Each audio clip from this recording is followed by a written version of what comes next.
Content marketing, we're all soaking in it. It's fair to say that we're all drowning in a veritable tsunami of content. Partly powered by automation, there's a perceived benefit to clobbering the marketplace with content that's increasingly shallow and irrelevant, akin to dumping in one's own nest.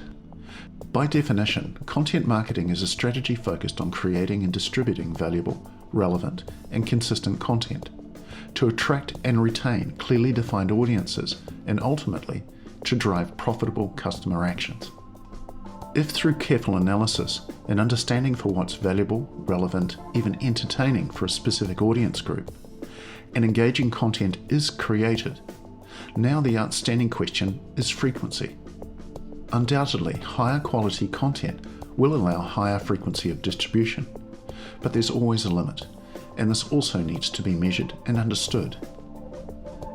The power of audience resistance. Low value or overly frequent content will always be resisted by audiences, and more strenuously than marketers can afford to push it out.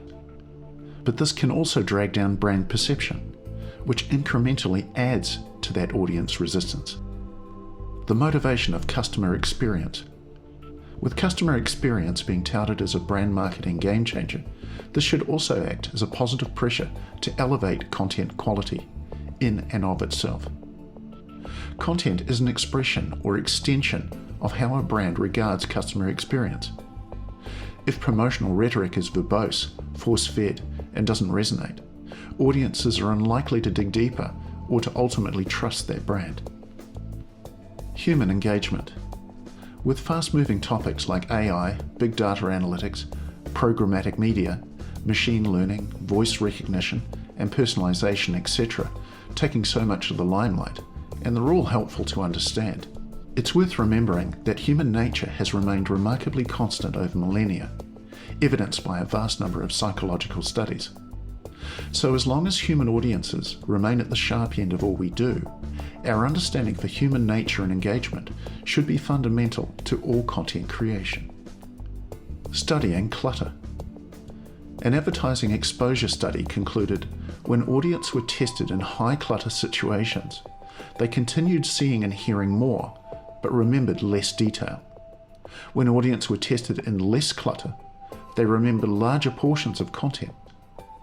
Less clutter also improved audience ability to identify a brand within content. And on average, during high clutter exposures, content that was recalled was largely due to it being more likable. These findings, based on Australian data, extend previous observations in the US and Europe. Findings also noted, if advertising is in high clutter, it is ideal to use great creative and good branding. And such decisions appear as important as placement. Plus, neuroscience informs us that our brains use heuristics or shortcuts to make decisions under pressure, meaning content or future decisions are often governed by predetermined impressions, and that it's these impressions rather than rational thought that governs much of what is ignored or engaged. Surf or drown? All considered, marketers must elevate the quality of content, but to also be mindful of human tolerances for frequency. Perhaps it's a case of surfing the natural waves of likability rather than drowning in mediocrity.